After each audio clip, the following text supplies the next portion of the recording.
Hello my dear friends, this is Anamika Sharma. Welcome back to my channel. कैसे हैं आप सब लोग? आशा है कि सब लोग स्वस्थ और अच्छे होंगे। प्रीवियस वीडियोस को आप लोगों ने देखा और इतना सराहा, मेरे चैनल को इस प्रकार से आप लोगों ने सपोर्ट किया, उसके लिए तहे दिल से शुक्रिया। और जो मेरे चैनल पे न्यू हैं उन सब से रिक्वेस्ट है कि चैनल को सब्सक्राइब कर ले और बेल आइकन को ज़रूर प्रेस कर ले ताकि आने वाले सभी वीडियोस की नोटिफिकेशन सबसे पहले आप तक पहुँचे। सो माय डियर फ्रेंड्स, आज हम पढ़ेंगे कारक और कारक की विभक्तियों के बारे में जानेंगे कि कारक के कितने विभक्तियाँ होती हैं और कारक चिन्ह उनको भी हम लोग डिटेल से पढ़ेंगे और उससे रिलेटेड किस प्रकार के एग्ज़ाम्पल जो है एग्ज़ाम्स में पूछे जाते हैं उनको भी हम लोग सॉल्व करेंगे। तो कारक चिन्ह कारक क्या होते हैं पहले हम जान लेते हैं। तो कारक जो होते हैं संज्ञा या सर्वनाम के जिस रूप से उनका संबंध वाक्य के अन्य शब्दों में जाना जाए वो क्या कहलाते हैं? कारक कहलाते हैं। अर्थात चिन्ह जो शब्दों को आपस में जोड़ते हैं, जो चिन्ह शब्दों को आपस में जोड़ते हैं वो क्या कहलाते हैं? कारक चिन्ह कहलाते हैं। और कारक कितने प्रकार के होते हैं? हिंदी व्याकरण में कारकों की संख्या कितनी होती है?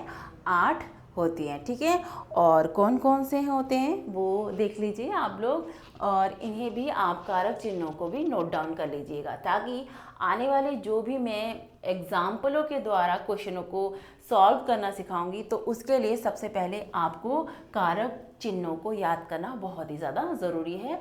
तभी आप कारक से रिलेटेड जो भी क्वेश्चंस एग्ज़ाम्स में पूछे जाते हैं उनको बहुत ही ईजीली सॉल्व कर पाएंगे। ठीक है, तो देख लेते हैं कारक और विभक्ति चिन्ह इस प्रकार से आप लोग लिख सकते हैं। ठीक है, तो कारक पहला वाला क्या है? कर्ता। तो कर्ता को हम किस प्रकार से विभक्ति चिन्ह के द्वारा संबोधित कर सकते हैं? तो क्या है?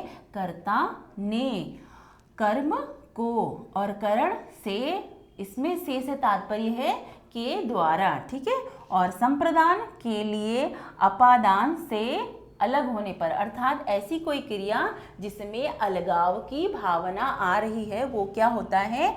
अपादान। ठीक है, अब उसके बाद क्या है? संबंध। संबंध का तात्पर्य इसमें क्या है?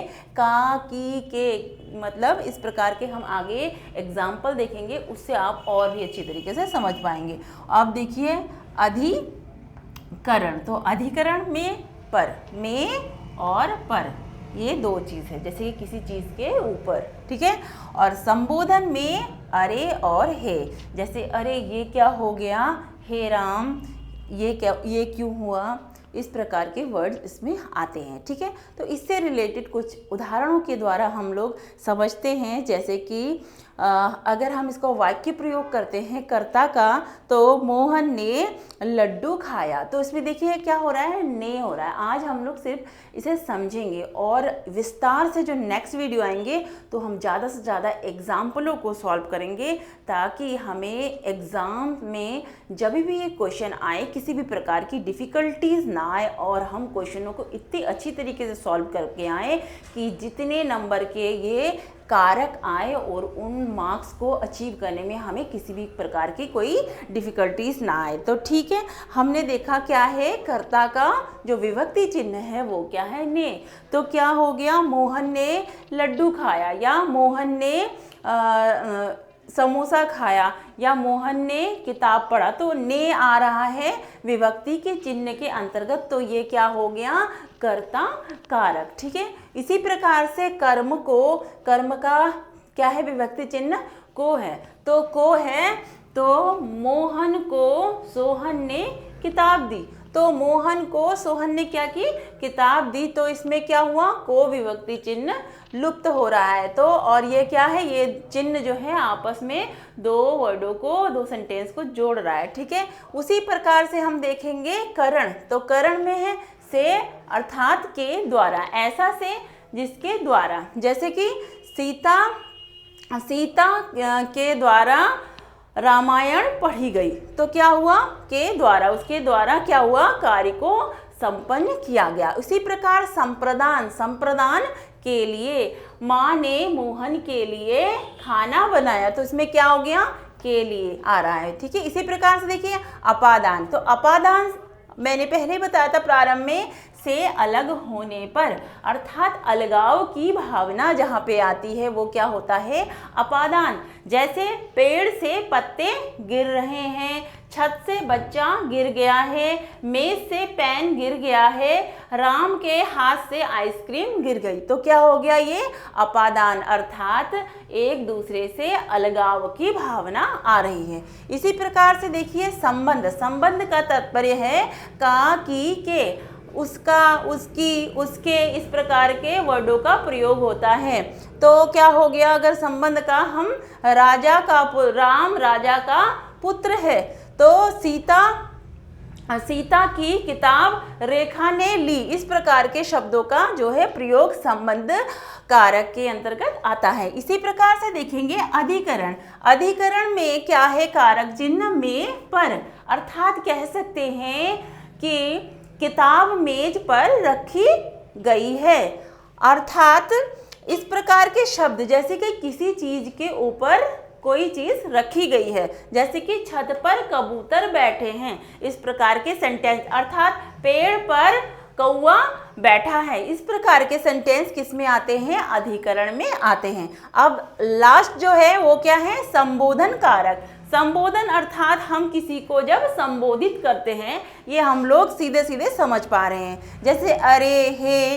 अब हम अरे से अगर कोई सेंटेंस लिखते हैं, अरे ये क्या कर रहे हो, और इसमें एक ये विस्मयादि बोधक चिन्ह का भी प्रयोग होता है। उसी प्रकार से हे राम ये क्या हो गया, हे राम ऐसा क्यों कर रहे हो, इस प्रकार के सेंटेंसेस किस में आते हैं, संबोधन कारक के अंतर्गत आते हैं। आई होप आप लोग बहुत अच्छी तरीके से आइडेंटिफाई कर लेंगे कारक चिन्हों को, कारक चिन्हों के द्वारा कारकों को, ठीक है।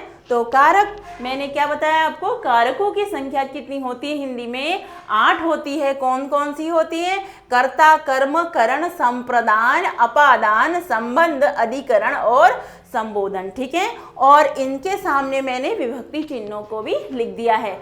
आप चाहें तो इसका स्क्रीनशॉट भी ले सकते हैं और उसके बाद आराम से आप इसे लिख सकते हैं। और मेरा आप लोगों से आग्रह है कि अगर आप कारक को बहुत अच्छी तरीके से आइडेंटिफाई करना चाहते हैं तो सबसे पहले कारक चिन्हों को याद करना बहुत ही ज़्यादा इम्पॉर्टेंट है।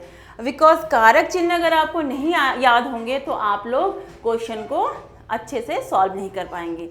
सो माय डियर फ्रेंड्स, आगे के जो वीडियो हैं इससे रिलेटेड मैं बनाऊंगी अर्थात पढ़ाऊंगी। तो उसमें क्या होगा, जो कर्ता है, कर्म है, इनको हम लोग और भी विस्तार से समझेंगे, ताकि जिनके मन में थोड़ी बहुत डिफ़िकल्टीज आ रही है या फिर क्वेश्चनों को करने में थोड़ी बहुत प्रॉब्लम्स आ रही हैं, वो और भी अच्छे से कर पाए और आपके एक भी नंबर कहीं ना जाए। तो आप लोग इतने धैर्य के साथ वीडियो के साथ बने रहें और इसके आगे की और वीडियोस को भी देखने के लिए चैनल को सब्सक्राइब कर ले, ताकि आपसे एक भी इस कारक के पार्ट्स को ना छोड़ें आप एक भी, और कारक को इजीली आप फाइंड आउट करके एग्ज़ाम्स में इजीली सॉल्व कर पाए। सो माय डियर फ्रेंड्स, कैसी लगी वीडियो आप सभी लोगों को लाइक ज़रूर करें और कमेंट बॉक्स में ज़रूर लिखें।